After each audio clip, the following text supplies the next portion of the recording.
오늘 말씀의 제목이 나를 부르시는 하나님인 줄 어찌아시고 찬양을 이렇게 준비하셨네요. 하나님께서 우리의 찬양의 고백을 기쁘게 받으신 줄 믿습니다. 네, 우리 옆에 분과 인사하시겠습니다. 사랑합니다.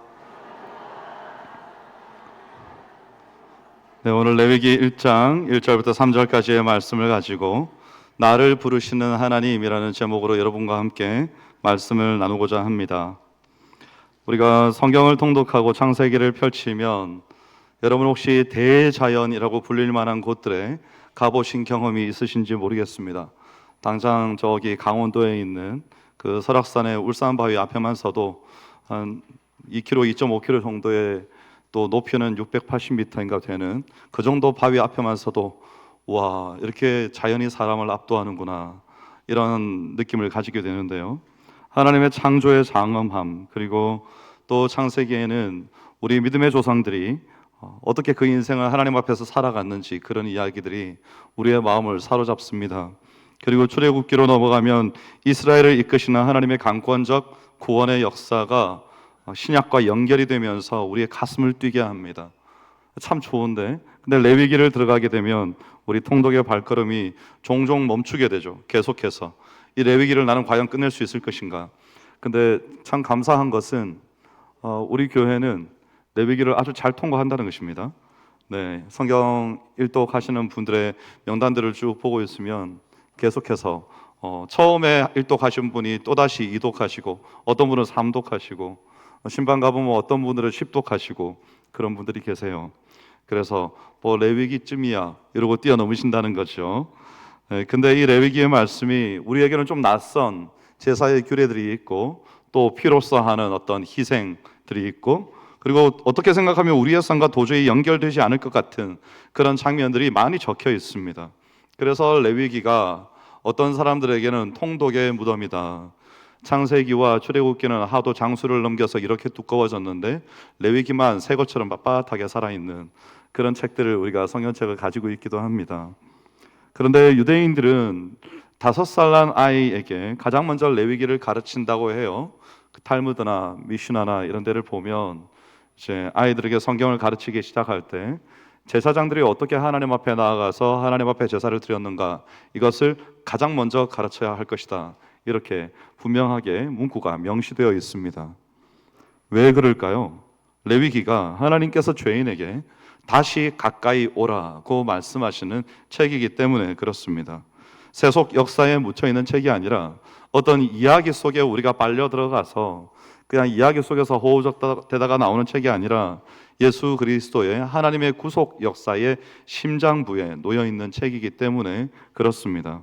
그래서 오늘 우리가 이 책을 통해서 하나님께서 회막에서 모세를 부르셨다라고 하시는 의미를 우리 모두가 함께 말씀을 통해서 쫓아가 볼 수 있기를 축복합니다. 출애굽기 19장에서 이스라엘이 시내산 기슭에 장막을 칩니다. 그리고 거기서부터 민수기 10장까지 장장 59장입니다. 59장. 59장에 걸친 본문이 이 산 아래의 11개월에 집중되어 있는 겁니다. 그 11개월 동안에 뭐가 주어졌는가 하면 두 가지가 주어집니다. 첫 번째는 십계명, 두 번째는 성막이 주어집니다. 십계명은 하나님 나라의 헌법과 같은 것이고, 성막은 하나님께서 우리에게 오시기 위해서 하나님 나라의 왕궁 같은 것으로 생각해도 괜찮겠습니다. 십계명이 하나님의 뜻을 선포했다면 성막은 그 하나님이 죄인들 가운데 거하시겠다고 말씀하시는 겁니다. 그 약속이죠. 출애굽기 40장에 성막이 완공되고 나니까 하나님의 영광이 성막에 자욱하게 덮였습니다. 근데 여호와의 영광이 거기에 충만한데 특이한 표현이 있는데 모세가 들어갈 수 없었더라 라고 적혀 있습니다. 여호와의 영광이 충만하니까 당연히 모세가 들어갈 수가 없었겠지요. 저는 이 부분이 아주 상징적이라고 생각합니다. 하나님이 계시되었지만 인간이 가까이 갈 수가 없었던 겁니다. 임재가 열렸어요. 하나님이 계시는 것이 눈앞에 목도가 됩니다. 그런데 가까이 갈 수가 없는 것이죠. 그런데 그 봉인된 하나님의 임재 속으로 들어갈 수 없는 봉인된 문을 여는 열쇠가 뭔가 하면 이 레위기라는 겁니다. 레위기의 히브리어 첫 단어를 보면 바이크라라고 되어 있는데요. 그가 부르셨다 이런 의미입니다. 이게 레위기 이름이죠. 성경책의 이름입니다. 모랄레스라는 레위기 학자가 이것을 뭐라고 표현했는가 하면 에덴 추방 후에 처음 울려 퍼진 하나님이 인간을 부르시는 음성이다 이렇게 표현했습니다. 여러분, 창세기 1장에서 하나님이 아담을 부르시지 않습니까? 왜 부르셨죠? 기억나세요? 아담아 아담아 네가 어디에 있느냐 이렇게 부르셨습니다. 그때 부르실 때 아담이 죄를 지었기 때문에 하나님을 피하려고 했기 때문에 날이 서늘할 때에 이렇게 기록되어 있습니다. 저는 그 표현을 보면서 혹시 날이 서늘하다는 게 그냥 저의 느낌입니다, 여러분. 성경이 진짜 그런 뜻인가? 이렇게 생각하지 않으셔도 됩니다. 날이 서늘하다는 게 혹시 하나님이 급히 오신 건가? 인간이 죄를 지어서, 최초의 인간이 죄를 지어서 급하게 오셔서 너 어디 있느냐? 너 왜 그렇게 하였느냐? 그렇게 부르셨습니다. 근데 여기서는 그런 부르심이 아니고 이제는 오늘 성가대 찬양의 고백처럼 우리에게 나아오라고 부르신다는 겁니다. 여러분, 이 장면이 혹시 익숙하지 않으신가요? 우리나라 사극이나 혹은 중세 영화나 이런 거 보면 사람이 저 뒤에서 들어옵니다. 이렇게 그 대전의 문을 열고 들어오면 앞에 와서 반무릎을 하든지 엎드립니다. 그러면 황제나 왕이 뭐라고 말하죠? 일어나서 가까이 오라 이렇게 말하죠. 저는 마치 그런 장면 같은데 놀랍게도 이 성경에서의 이 장면은요, 왕이 보좌에 좌정하고 앉아서 멀리서 엎드리고 있는 사람한테 일어나서 가까이 와 이렇게 말하는 장면이 아닙니다.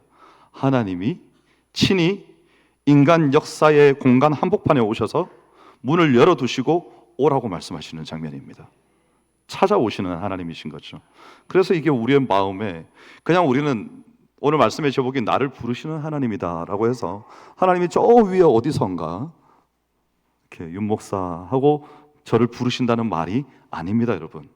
오늘 이 자리에 오셔서 우리의 바로 앞에서 레위기라는 열쇠를 통해서 문을 여시고 내게로 나오라 이렇게 말씀하셨다는 겁니다. 그래서 오늘 이 말씀이 우리의 마음에 감동이 되는 것이죠. 근데 거기에서 뭐라고 적혀 있는가 하면 그가 부르시고 그가 말씀하시니라 이렇게 두 개의 동사가 있습니다. 첫 번째 부르시고라는 동사는 우리가 오늘 예배를 시작하면서 다 함께 묵도하심으로 주일 3부 예배를 하나님 앞에 올려드리겠습니다. 이게 예배로의 부르심이죠. 여러분을 부르는 겁니다. 근데 사실 예배의 부름은 그것이 시작이 아닙니다. 언제가 예배의 부름의 시작일까요? 여러분, 예배에 나오기 전에 예수님께서 말씀하셨죠. 형제와 불화한 일이 생각나거든 먼저 가서 그와 화목하고 와서 예물을 드릴지니라 그랬습니다. 하나님께서는 나오기 전에 준비를 중요하게 생각하십니다. 그래서 우리가 오늘 예배를 드리는 준비를 잘 하고 오셨다면 오늘 여러분이 혹 예배 중에 왜 이렇게 엄청 피곤하면 좀 좋을 수도 있고요. 그리고 앞에서 기도하시는 장로님이 또 실수 같은 것도 하실 수 있죠. 오늘 실수 안 하셨는데요. 그죠? 실수 같은 것도 하실 수 있습니다.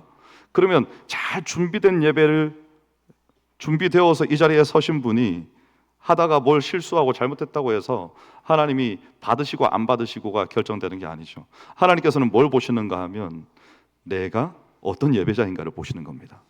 뭐 여기서 뭘 하나 틀렸나 안 틀렸나, 성가대가 하다가 뭐 이렇게 음이 하나 이탈을 했나 안 했나 이런 걸 보시는 게 아니라는 거죠.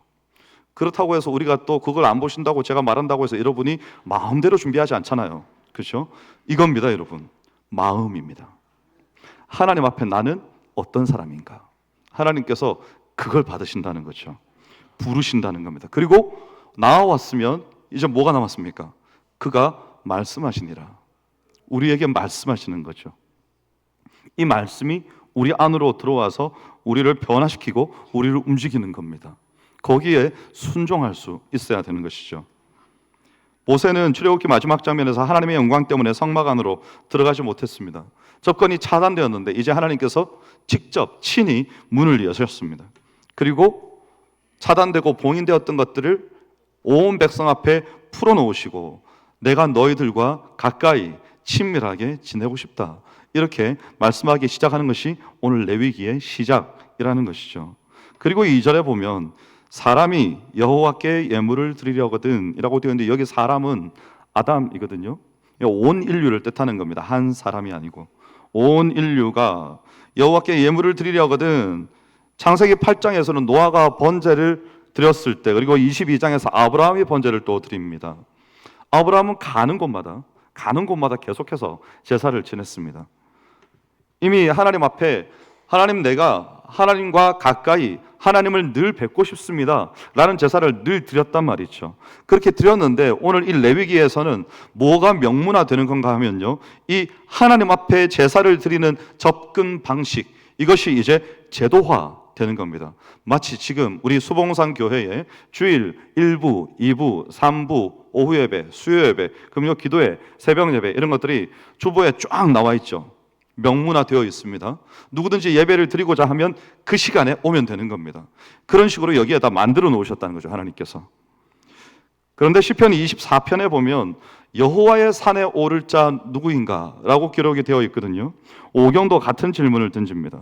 그 질문에 대해서 오늘 레위기 1장 2장이 누가 하나님 앞에 설 수 있는가에 대해서 답을 하는데, 흠없는 희생을 드리는 자, 그리고 부르심에 응답하는, 부르셨을 때 하나님께서 말씀하시면 응답하고 순종하는 자, 이런 자가 여호와의 산에 설 수 있다. 그 오늘 우리에게 대답해 주시는 겁니다. 그래서 우리는 오늘 기억해야 되는 것이, 부르시고 우리가 가까이 나아가서 말씀을 듣고 응답하는 것. 여러분, 여기까지가 중요합니다. 우리는 보통 회개는 잘합니다. 막 이렇게 눈물 콧물 다 쏟으면서 금요일에도 보면 우리 회개 너무 잘합니다.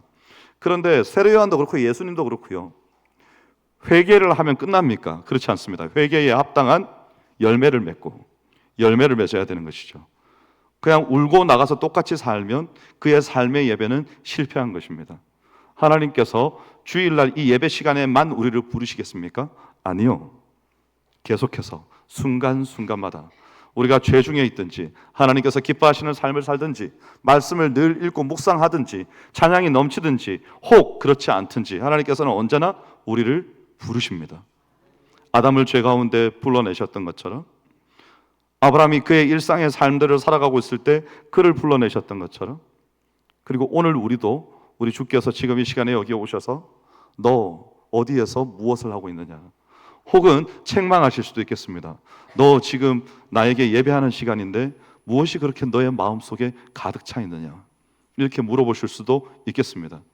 우리가 어떻게 응답할 것인가가 남았습니다.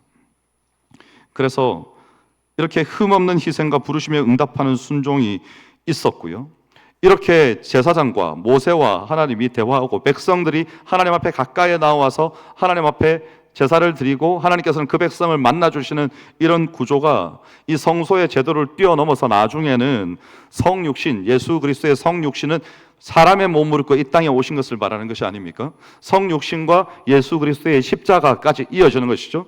그 십자가를 통과해서 어디까지 가는 것인가 하면, 이제 우리의 모든 제사, 예수님이 계시지 않았다면 오늘도 우리는 와서 여기서 염소나 양이나 소나 이런 것들을 여기서 목을 쳐서 잡고 있어야 되는데, 그걸 중단하게 하신 예수 그리스도, 하나님의 아들 예수 그리스도로 하여금 하나님이심에도 불구하고 인간의 몸을 입고 이 땅에서 자신의 몸을 바쳐 영단번의 제사, 영원히 한 번의 제사이지만 그 효력이 영원한 제사를 드리게 하심으로 우리 모두가 그 피를 힘입어, 히브리서 10장 18절 19절에 보면 성소에 나아갈 때 그 피를 힘입어 하나님 앞에 담대히 나가는 겁니다. 그것이 우리가 받은 은혜입니다. 그래서 여러분, 부르심이 먼저이고 믿음이 그 다음인데, 왜 그런가 하면 하나님께서 우리를 부르시지 않으셨다면 우리는 이 자리에 앉아 있을 수조차 없는 겁니다. 그것이 우리가 반드시 기억해야 될 일입니다. 하나님께서 우리를 부르셨고 오늘 아침에 나로 하여금 일어나게 하셨고 단장하게 하셨으며 하나님의 은혜를 갈구하고 갈망하면서 이 자리에 나오게 하셨습니다. 그리고 오늘 이 말씀을 들으면서 여러분의 마음이 열리게 하시는 분도 하나님이십니다. 그래서 여러분, 정신을 똑바로 차리시고, 우리 레위기 말씀을 시작했으니까 여러분 좀 긴장되실 수도 있다 생각합니다.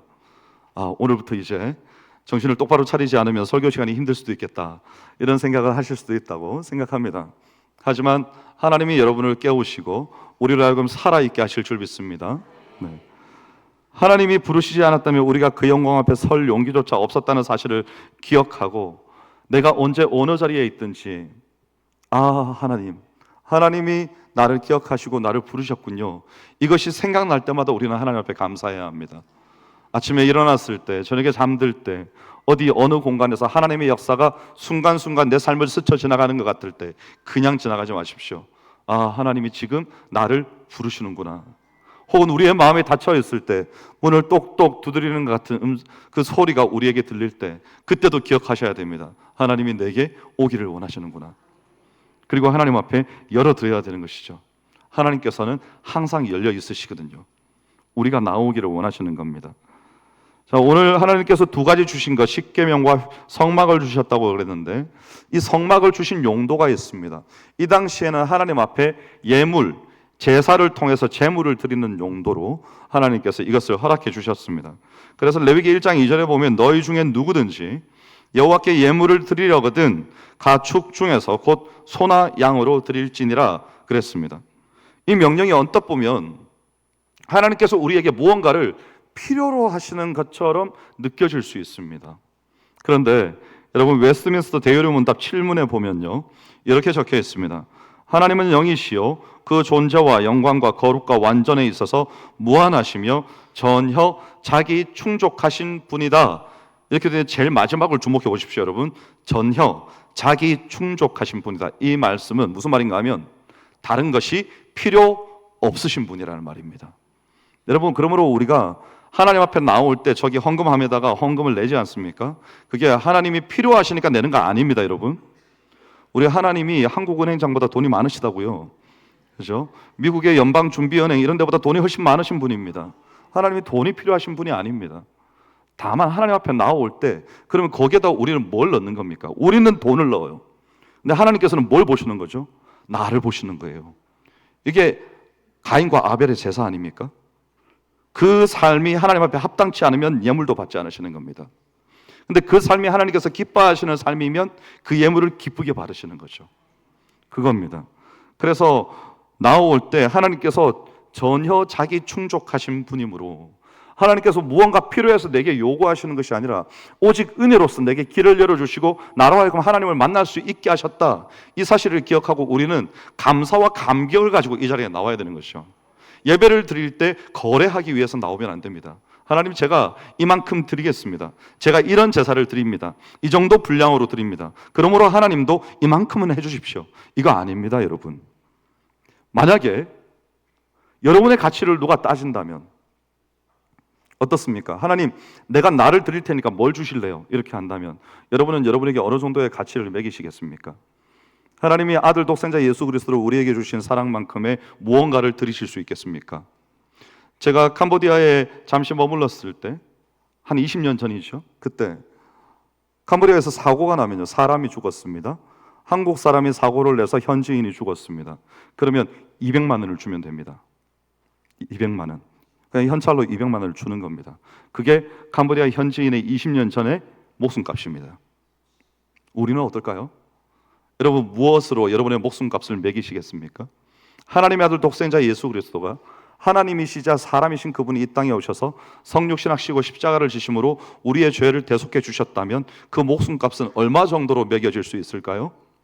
거기에 상응하는 무엇을 우리가 드릴 수 있을까요? 생각하는 것 자체가 불경한 겁니다. 그것을 헌금은 그렇게 드리는 것이 아닙니다. 다만 감사함으로, 그리고 지난 삶에 대한 회개와 이런 나 자신도 받아주시는 것에 대한 은혜의 고백으로 기쁨으로 올려드리는 겁니다. 그러면 하나님께서는 우리를 받아주시는 거예요. 우리를. 그것이 하나님 앞에 드리는 겁니다. 예물이죠.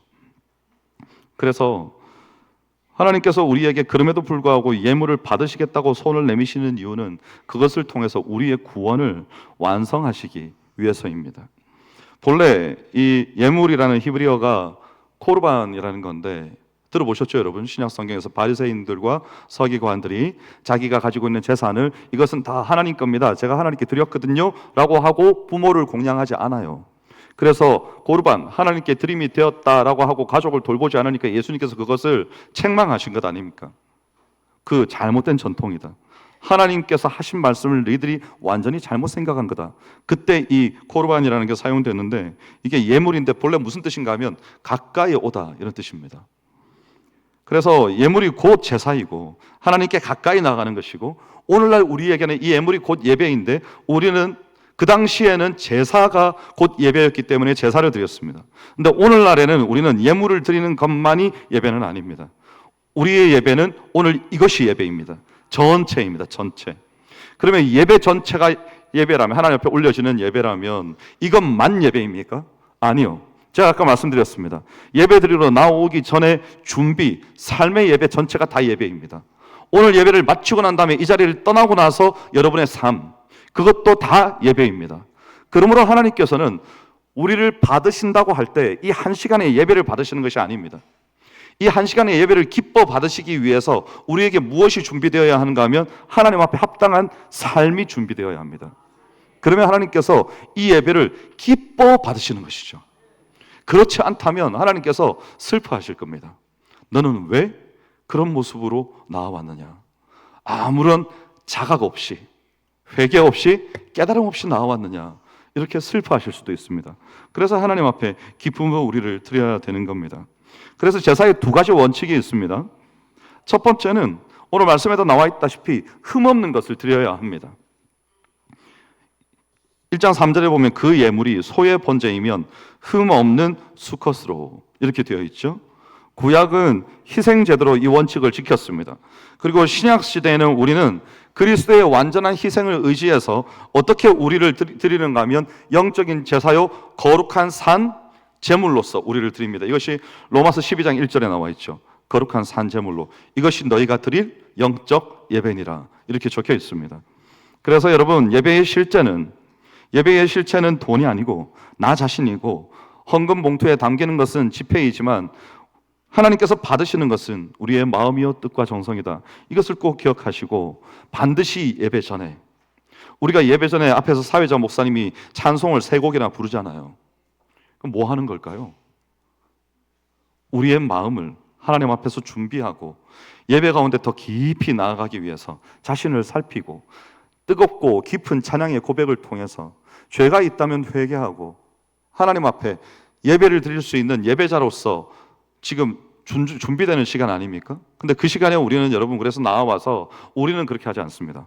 제가 보니까 우리 소봉상 성도들은 그렇게 하지 않아요. 근데 어떤 분들은 이렇게 예배가 시작될 때까지 막 잡담하시고 그런 분들이 계세요. 예배에 대한 준비인 거죠. 예배에 대한 준비. 그래서 저는 지난 교회에서는 사회자 멘트에 뭐가 있었는지 아십니까?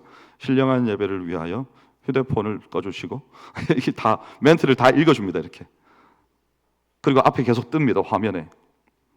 거룩한 마음으로 15분 전부터 예배를 준비하시고 단정한 옷을 입고 누구한테 하는 말이죠? 집에서 예배드리는 분들 화면 보고 막 그냥 속옷만 대충 걸치고 소파에 누워가지고 이러고 예배드리지 말라고 단정하게 앉아서 성경책을 미리 준비하고 15분 전부터 기도하시고 그리고 예배에 참여하십시오. 그렇게 계속 반복해서 방송에 나갔습니다. 준비하는 것이죠. 이 준비가 우리에게 필요합니다. 흠 없는 예배를 드리기 위해서입니다. 그리고 두 번째는 하나님이 기뻐하시는 방식으로 드려야 됩니다. 레위기 3장 16절에 보면 내장에 붙은 기름까지도 다 태워서 향기로운 냄새로 하나님 앞에 올려드리라 이렇게 말하거든요. 우리가 이 이유를 완벽하게 다 이해할 수는 없습니다. 왜 하나님께서 이걸 기뻐하실까? 냄새를 맡는 걸 기뻐하실까? 정확하게 그 이유를 알기는 힘듭니다. 그런데 여기에 어떤 단서가 붙어 있는가 하면요, 하나님께서 기뻐하시는 것이다. 이것이 붙어 있는 것이죠. 하나님께서 왜 그것을 기뻐하실까 가만 생각을 해보면 여러분이 잘 준비된 자세로 준비된 삶을 가지고 예배를 드리러 나왔으면 여러분의 삶에서 하나님을 닮고자 하고 예수 그리스도의 은혜가 가득히 담겨 있고 내가 거룩한 성전이 되어서 내 안에 하나님을 모시고 사는 삶을 산다면 여러분에게서 그리스도의 향기가 나지 않을까요? 사람들이 여러분 곁에 와서 그 냄새를 맡지 않을까요? 내가 지저분하고 깨끗하고 옷이 좋고 나쁘고 이런 것이 아닙니다, 여러분. 하나님께서 우리에게서 맡으시고자 하는 향기는 그런 것이 아닙니다. 나는 참된 예배자인가? 그 향기를 맡으시고 싶으신 겁니다. 그래서 그렇게 살다 보면 점점 어떻게 되는가 하면 처음에는 내 마음대로 예배드렸습니다. 내가 기뻐하는 것으로 예배드렸습니다. 그런데 나중에는 내가 기뻐하는 것과 하나님이 기뻐하시는 것이 점점 일치되기 시작합니다. 이게 일치되지 않으면요, 어떤 현상이 발생하는가 하면 이런 겁니다. 우리 대중가요 가사 중에 이런 가사가 있습니다. 어머니는 짜장면이 싫다고 하셨어. 아십니까? 어머니가 짜장면을 진짜 싫어합니까? 아니요. 너 먹으라고 안 먹는 거예요. 그렇죠? 왜 닭고기를 시키면 어머니들은 다 목만 드십니까? 그게 맛있다고 그 뼈만 붙어있는 둥근 거 그걸 갖다가 그냥 이리저리 다 발라서 드시지 않습니까? 정말 치킨에서 그게 제일 맛있는 부위입니까? 그거 봐요. 이러니까 자식들이 속아요. 네, 진짜 그런 줄 알고. 목을 진짜 좋아하시는 분들이 있긴 한데 오늘 레위기에서 치킨 목 얘기할 건 아니고, 하나님 앞에서 여러분, 우리가 하나님이 진짜 기뻐하시는 걸 모르면 이런 일이 발생할 수 있다는 거죠. 우리 엄마는 짜장면을 싫어하는구나, 오해하는 겁니다. 내가 좋아하는 것을 계속 드리는데 하나님이 다 받아주시면 하나님이 이거 좋아하시나 봐. 아니요. 하나님의 무한한 긍휼과 자비로 받아주시는 겁니다. 불쌍히 여기셔서 그것이라도 받아주시는 거예요. 그런데 그렇게 하면 안 됩니다. 그렇게 하면 안 돼요. 하나님이 기뻐하시는 방식으로 나를 드릴 수 있어야 됩니다. 그럼 하나님께서 기뻐하시는 방식이 우리가 어떻게 알 수 있습니까? 이 성경에 1189장 31,173구절의 성경책 속에 다 적혀 있는 거예요, 그것이. 그래서 이걸 가지고 읽고 내 마음에 담고 묵상하고, 그리고 하나님께서 기뻐하시는 것이 무엇인지 그때그때 생각하고 이러면서 그렇게 살아갈 수 있는 것이죠. 그러면 점점 우리는 하나님 닮은 사람이 되어가는 겁니다. 하나님의 뜻을 분별할 수 있게 되죠. 성경에 술 마셔라, 마시지 말아라, 담배를 펴라, 말아라, 이런 것들이 상세하게 정확하게 적혀 있지 않습니다. 그럼 우리는 어떻게 판단합니까? 말씀을 읽는 중에 생각해 보십시오, 여러분. 하나님이 술을 마시고 술에 취해서 흥청망청하고 돌아다니는 것을 좋아하시겠습니까? 싫어하시겠습니까? 그죠? 왜 해요, 근데? 하나님이 담배를 펴가지고, 우리 중에 혹시 주초를 아직 끊지 못한 분 계시면 오늘부로 회개하시고 돌아오십시오. 우리가 그것을 끊지 못하고 계속적으로 하고 있으면 우리의 몸이 좋아지겠습니까? 나빠지겠습니까? 나빠지죠. 그런데 왜 하세요?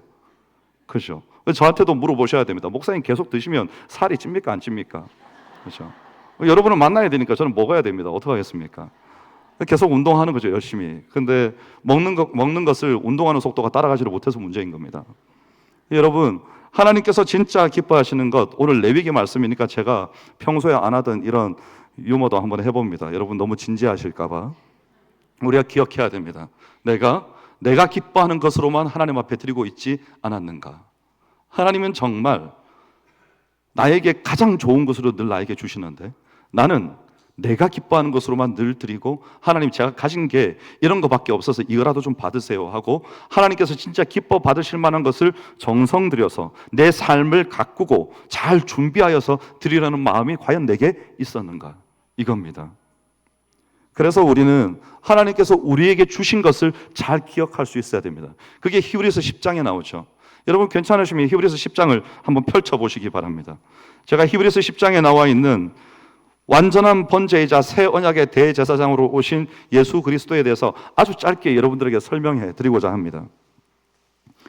레위기에서 매일 또 매달 해마다 드려지는 수많은 제사가 궁극적으로 오실 더 좋은 것들의 그림자다, 이렇게 히브리서 10장 1절에 나와 있거든요.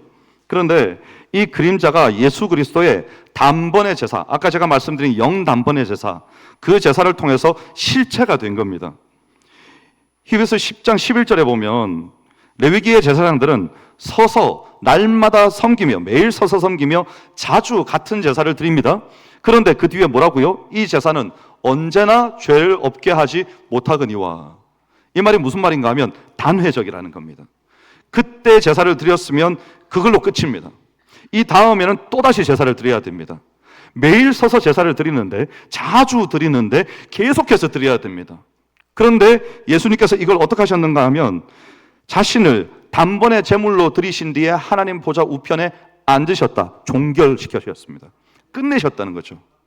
그리고는 이제는 어떻게 하시는가 하면 왕권을 잡으시고 더 이상 제사가 반복될 필요가 없이 누구든지 예수 그리스도를 의지하여 나올 수 있도록 해주셨다는 겁니다. 그리고 14절에 보면 한 번의 제사로 영원히 온전하게 하셨다는 거죠. 레위기 번제가 제물이 전부 불타서 하나님 앞에 올라가는 완전한 헌신을 상징했는데 효력이 잠정적인 겁니다. 그리스도의 십자가는 더 이상 근데 상징이 아닙니다. 예수님은 진짜 죽으셨습니다. 우리를 위해서. 자기 자신을 온전히 드리신 거죠. 그리고 이제 죄인을 완전하게 의롭다 하시는 십자가 위에서 우리의 죄는 다 가지고 가시고 예수 그리스도의 그 몸에 충만한 하나님의 의를 우리에게 전가하여 주심으로 우리는 뭘 얻게 되었는가 하면 칭의라는 것을 얻게 되었다고 지난주에 말씀드렸습니다. 그래서 이제부터 우리는 거룩하고 의로운 사람이 되었습니다. 하나님 앞에 나아갈 수 있게 된 것이죠. 이것은 영구적인 겁니다, 여러분. 우리가 죄를 좀 짓는다고 해서 예수 그리스도의 십자가의 은혜가 사라지는가? 그렇지 않습니다. 그게 하나님의 은혜입니다. 대신에 여러분이 회개하여서 온전히 삶의 걸음을 돌이키지 않고 계속해서 죄악된 길로 죽는 그날까지 걸어간다면 여러분의 구원은 장담할 수 없습니다. 그래서 우리가 우리 자신을 늘 돌아보고 은혜를 기억하고 삶을 돌이키는 게 중요하다는 겁니다. 그리고 10장 19절부터 20절에 보면 이런 말씀이 있습니다.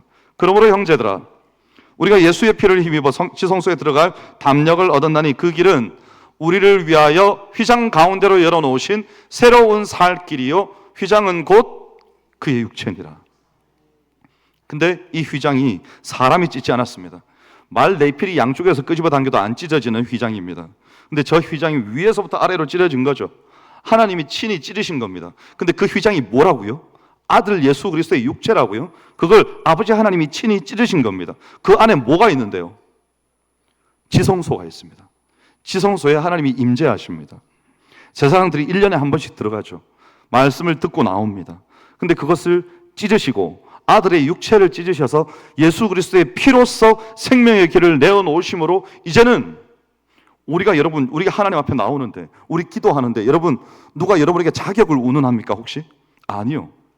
우리는 밥 먹다가도 설거지 하다가도 화장실에 앉아서도 어디 놀러 가서도 교회에 와서도 학교 가서도 직장 나가서도 언제든지 부르지 못한다면 말 못하는 분들이 있지 않습니까?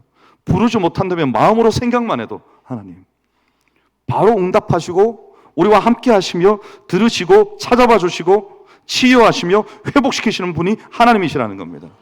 그 일을 예수 그리스도께서 하나님 아버지께서 휘장된 자기 아들의 육체를 찢으심으로 누구든지 지성소에 바로 나아갈 수 있게 새로운 살 길, 죽는 길이 아닙니다 여러분. 살 길을 열어주신 겁니다. 그 길을 오늘 우리가 들어갈 수 있게 되었다는 것이죠. 그래서 우리가 하나님 앞에 우리의 삶의 어떤 결단들을 좀 해보기를 원합니다. 첫 번째 결단은 순종의 예배입니다. 에덴 동산에서 우리의 선조들 아담과 하와가 놓쳐버린 죄 가운데 굴복하고 자신의 마음을 뺏김으로 스스로가 하나님처럼 되고 싶어서 죄 가운데 자신을 내어줘 버렸습니다. 그래서 인류가 타락하게 되었고 우리 모두의 마음에 죄가 있고 죄를 짓고자 하는 경향이 생겨나게 되고 그래서 오늘 이 지경에 이르게 된 것이죠. 하지만 오늘 우리에게 필요한 것이 있습니다. 하나님의 은혜가 늘 우리 가운데 머물기 위해서 우리의 삶 속에서 드려지는 예배가 참된 순종의 예배가 되어야 한다는 것입니다. 여러분, 하나님께서 말씀하실 때 거부하지 마십시오. 순종하시되 즉각 순종하십시오. 예수 그리스도께서는 우리를 위하여 죽으시는 것을 망설이지 않으셨습니다. 예루살렘을 향하여서 뚜벅뚜벅 걸어 들어가실 때 우리를 위하여 우셨으면 우셨지 그 길을 돌이켜 돌아가지 않으셨습니다. 오늘 우리도 그 길을 따라야 되는 것이죠. 그리고 하나님의 기쁨이 되는 것을 추구해야 합니다. 하나님과 핀트가 어긋나려고 하면 빨리 중심을 제대로 잡고 관역을 똑바로 바라보고 가셔야 됩니다. 엉뚱한 것에 우리의 마음을 내어주면 안 됩니다. 목표를 향해서 나아가야 되는 것이죠. 선한 청지기는 주인의 뜻을 알고 그 뜻에 즐거움으로 동참합니다. 이것이 진짜 선한 청지기입니다, 여러분. 억지로 하는 거 아닙니다. 멱살 잡혀서 끌려가는 것도 아닙니다. 저는 주님을 너무 사랑합니다. 주님이 너무 좋습니다. 그 뜻에 순종하고 복종하는 것이 내 삶의 은혜입니다. 이런 고백을 가지고 쫓아가는 겁니다. 그러면 하나님께서 너무나 기뻐하시는 것이죠. 그리고 임재의 전달자가 되어야 됩니다. 우리가 거룩한 성전이 되었습니다. 이제 이 안에 새 언약을 통해서 우리 안에 율법을 우리의 마음에 새기고 성소를 우리 마음 속에 두셨습니다. 인간 삶의 한복판으로 들어오셔서 저만치 떨어져 있어서 내가 몇 걸음 걸어가야 되는 것이 아닌 내 인생 자체를 하나님의 거룩한 성전으로 삼으셨고, 여러분 정신이나 마음이 아닙니다. 내 몸이 거룩한 전이다 그랬습니다. 여러분은 몸을 어떻게 굴리고 계십니까? 우리의 몸은 언제 어디에 가든지 성삼위 하나님이 안에 함께하고 계셔서 우리의 말을 할 때는 그리스도의 복음이 나갈 수 있고, 우리의 손짓과 발짓에는 그들을 섬기는 섬김이 나아가고, 그리고 우리의 섬김을 통해서 우리 안에 있는 예수 그리스도의 생명이 그들에게 전달되어지고 성령의 역사가 일어나는 것이 우리의 몸이요 우리의 인생이 되어야 되는 겁니다. 오늘 레위기 말씀이 나를 부르시는 하나님입니다. 부르시고 말씀하시는 하나님. 이제 오늘 우리를 부르신 하나님 앞에 우리 모두가 진실되게 그리고 진지하게 마주서서 그 하나님의 말씀을 듣고 삶의 참된 예배를 회복하는 은혜가 있기를 주의 이름으로 축원합니다. 기도하겠습니다. 하나님 감사합니다. 오늘 우리가 하나님 앞에 다시 한번 나아갑니다. 하나님께서 기뻐하시는 일들을 행하기에 흔들리지 않기를 원합니다. 늘 예배의 자리를 사모하게 하시고 하나님의 임재와 그 생명과 은혜의 전달자가 되게 하시며 우리의 삶 속에서 온전한 순종의 예배가 늘 드려질 수 있도록 은혜 베풀어 주시옵소서. 감사드리며 예수님 이름으로 기도하옵나이다. 아멘. 찬송가 338장